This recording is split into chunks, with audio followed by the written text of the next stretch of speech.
Հարգելի քաղաքացիներ, ակնհայտ է, որ իշխանությունը մանիպուլացնում է հերթական անգամ այն ինչ խոստացել էր եւ ոչ միայն դրժել է իր խոստումը, իրականացնում է ուղիղ հակառակ բաները, հիմա էլ փորձում է հիմնավորել եւ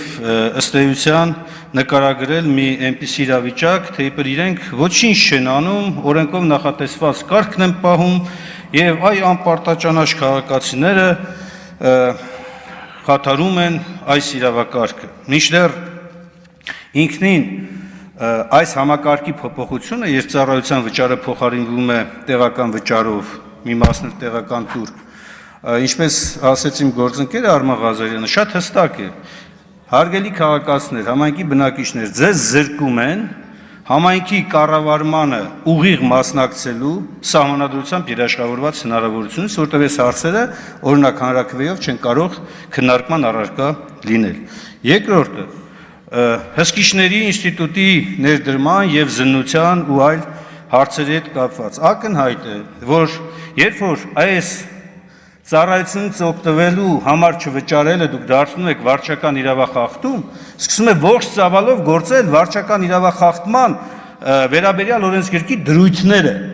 Եվ այդ շրջանակներում, այո, հսկիչը դիմում է ոստիկանին, ասում է օգնի ինձ, որպեսզի ես ապահովեմ միջոցները, ոչ միայն զննություն, նաև վարչական ձերբակալության առումով։ Ստացվում է, որ քաղաքացիների նկատմամբ հսկիչը կիրառում է հարկադրանքի այնպիսի միջոց, ներառյալ իր մասնակցությամբ որևէ այլտեղ բացառություն չկա նախատեսված։ Երբ որ դիմում է ոստիկանին ու ասում է ինձ օգնես գործը անելու, ներառյալ ինքն էլ է մասնակցում զննությանը։ Սա շատ պարզ է, եւ ի վերջո հարց է առաջանում, ավարտում եմ խոսքս, իսկ հարց տվել եք, ինչի պետք է ծառայությունների համար վարչական իրավախախտման հարց առաջանա։ Օրինակ, հանրային հսկայական ծառայություններ կան, ջուր եք օգտագործում, գազ եք օգտագործում, հոսանք եք օգտագործում, այդ չվճարման համար վարչական պատասխանատվություն կա, թե կա դատական կարգով պատասխանատվություն գումարի գանձում։ Եվ այսպես շարունակ, այսինքն էության ավարտում եմ, էությունը քննարկելու փոխարեն դուք բերում եք, այո, եւ մեր քաղաքացիներին սարքում եք, ինչպես ընդունված է ձեր առաջնորդի խոսքում ասած, տուգանքի մատերիալ։ Ավարտեք։ Պարոն Մինասյան, այս տպավորությունն է, որ ամեն ինչ ուզում եք կարող զրնեք, որ հանկարծակի քաղաքացին այնպես չլինի, որ վճարի ու հանկարծակի այնպես չլինի, որ պետության մասնակցության մեջ բան։ Պարոն Դանելյանն էլ ասում է քաղաքացու ջեբը, քաղաքացու գրպանը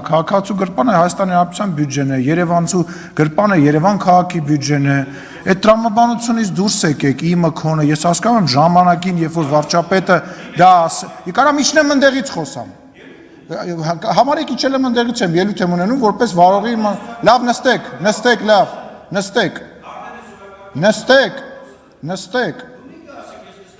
Դե մի խոսացեք տեղից, այդ կարամ չէ ասեմ, որ չխոսակ տեղից, դե մի խոսացեք։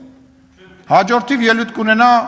քաղաքացիական պայմանագիր խմբակցության ղեկավար Հայկ Կոնջորյանը։ Տուգանքի մատերիալ, չեն հիշում է, որ Սաշիկների եւ մնացածների ջեբներ է թում այդ փողը, տուգանքի մատերիալ, բառը սովորել են մեզնից, ինչ պատե անպատե վաղվտնում ասում են, խնդրեմ, պարոն Կոնջորյան, համեցեք։ Պարոն Մինասյան, որ ասում եք քաղաքացին տուգանքի